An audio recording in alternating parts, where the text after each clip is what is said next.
All right, so we're back again rebuilding this Jeep Wrangler and walking you through that process. If you missed the previous episodes, go back and check those out. But for now, let's continue the story.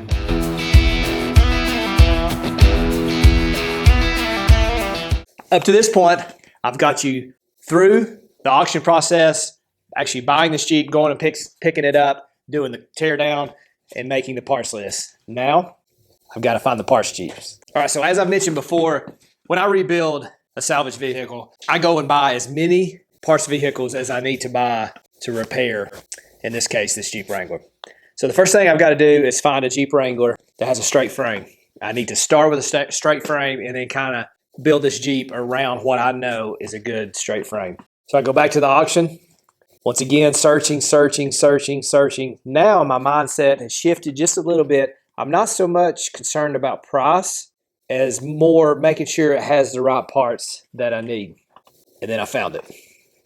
A 2015 Jeep Wrangler Rubicon in Charlotte, North Carolina. Now, why was this Jeep a critical first parts Jeep for me to buy? Well, one, it had the front bumper on it, the Smitty built front bumper that I needed. I didn't think I was going to find that. Also, it had an engine fire. The tires were still inflated, so I knew the engine fire wasn't too bad. So that means it had a straight frame on it. And then I ran the VIN number, and I found that it had a 373 ratio front axle under it. So right there with that one Jeep, I'm going to get a straight frame, an axle, and the bumper. Now also with it being an engine fire, that means the airbags were not deployed. So there's a possibility I could also use the airbags if there was no smoke damage to the interior. So I really just got to pay whatever it takes to get it. And in this case, $7,000 was the final bid, and the insurance company let it go. So in the truck and off to Charlotte, North Carolina. Now when I get there, they bring the Jeep out, and this particular location is an IAAI auction. And for the most part, they're not as busy as Copart. And this facility was really slow that day, and they brought it right out. They set it on the trailer, and as soon as I saw it, I was like, you know what? This is going to be a great Jeep. First thing I did was look up and under, check out the frame, and sure enough, just some minor rust on the frame toward the front from just the engine fire, but the frame straight as can be.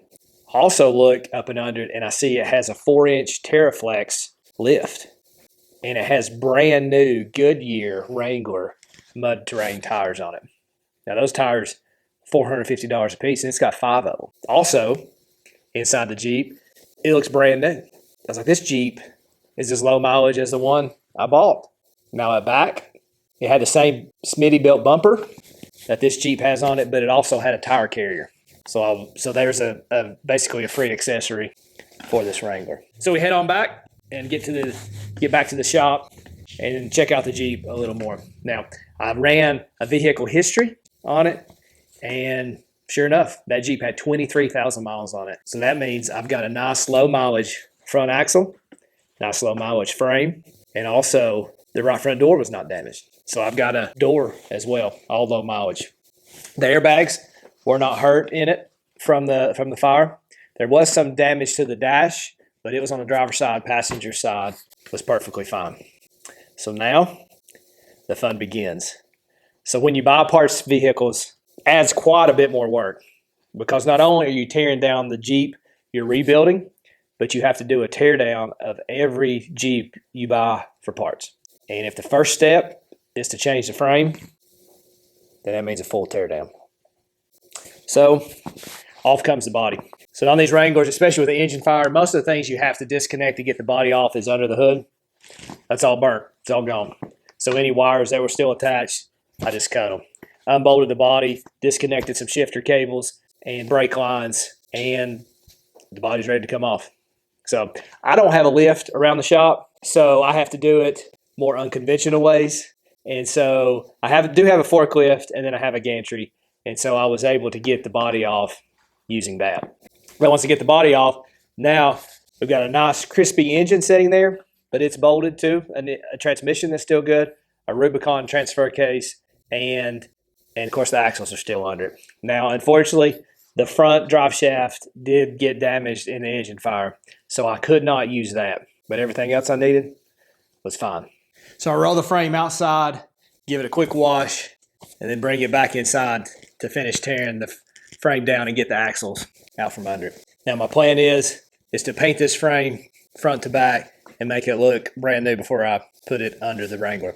Now, smoke damage leaves just a black residue all over the frame. So the wash takes care of most of that. But on the front part of the frame, there was some surface rust from the paint had been burnt off. So that requires using a wire brush on a grinder and getting that cleaned up and then painting it. So my dad helped me with that, and we were able to rotate it and get the frame painted and looking brand new. So now I have a straight frame. So what's next? I've got to get the body off of this Jeep. So pull it in the shop, once again using the forklift to pick the front end of the Wrangler up and back it into the shop to remove the body. Now removing the body on this one's a little more tricky because I do have to unplug all the wiring, get all the radiators out of it, anything under the hood that has to be disconnected. So the simplest thing is just kind of gut the inner fenders of these Jeeps, get the battery trays, the windshield washer reservoir, just kind of get all out of there, get the radiators. So you can just kind of see what all you got to disconnect, and then it's kind of straightforward from there. Now, since I don't have a lift, I have to come up with a way to support this body in the air while I roll the frame out from under it. So what I come up with, I got a series of cinder blocks that I stacked on top of each other, made 4 pillars at the 4 corners right outside of the tire. And then I bought 4 12-foot 4x4s, and I laid them crossways across those pillars after I had the body up in the air. So basically, pull the Jeep in, raise the body up using the forklift on the front end, and I have this hydraulic lift called the Blue Giant to raise the back end of the body, get it high enough that I can slide those 4x4s across those pillars, set the body back down on those 4x4s, roll the frame out, and this is what it looks like with the body supported in the air. So now we can get a closer look at what the damaged frame looks like now that it's out from underneath this Wrangler. And you can see the front end's pushed over pretty far.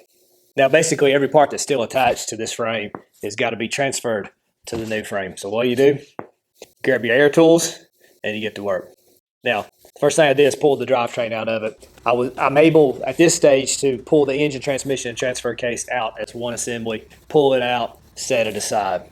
The next thing I do is start working from the front to back, getting the brake lines, wiring, any components that I see on the frame off. And as I take the brake lines, move it to the new frame, take the wiring, move it to the new frame, and so forth, and then get the rear axle over to the new frame. So now I've got to put the front axle that was originally under the burnt frame, the new frame, back up and under it. Well, it did have some fire damage and some of the paint was burnt off, so I had to fully paint that axle and get it bolted up in place. Went ahead and transferred the low mileage unburnt front brakes from this Wrangler over to that new axle, and now I have a rolling frame. Believe it or not, me and my dad, we did all that swapping from one frame to the other in a Saturday. So now that I have a rolling frame, I can move it back a little bit and set the engine and transmission and transfer case on that new frame. So now it's time to roll that new frame back up and under the Wrangler. Now, while I had the body off, I did see one issue that I missed. The engine had been pushed back into the firewall and actually damaged something in the heater housing behind the dash. Before I pulled the body, I had remembered that I had turned the fan on inside and I heard a clicking noise. And I knew at that moment that once the body's back on, at some point I might have to pull that dash out. But we'll do that later. So let's get the body set back down on the Jeep. So got the body set down, and then I found out that basically from under the front seats back, those body mounts lined up perfectly on the new frame. The first body mounts, which are to the outside of the radiator, and the second body mounts, which were under the dash, those did not line up to the new frame. The front ones I expected because the front end's pushed over. The second ones, I was surprised that those did not line up. But when that front end was pushed over, as I said earlier, it drove the passenger rear door into the B-pillar, and so it shifted the tub of the Jeep over just enough that the body mounts under the firewall would not line up. So at that point, I couldn't fix that at that moment. That would have to go to a frame machine and have that tub pulled back over. So go ahead and hook everything back up, turn the key, boom, fires up. So now I've got a Wrangler that I can at least now drive in and out of the shop as I'm working on it. So now that I have the Jeep rolling and driving, I've got to focus my attention to the body. I still have to find a Jeep that has a good front clip on it, as well as potentially a second set of airbags. So what I do, we gotta go back to the auction. Hey, thanks for watching this video, but that's all for today as I walk you through rebuilding this Jeep Wrangler. Check the channel, because soon I'll be uploading the next video in this series of this Jeep Wrangler. We'll see you then.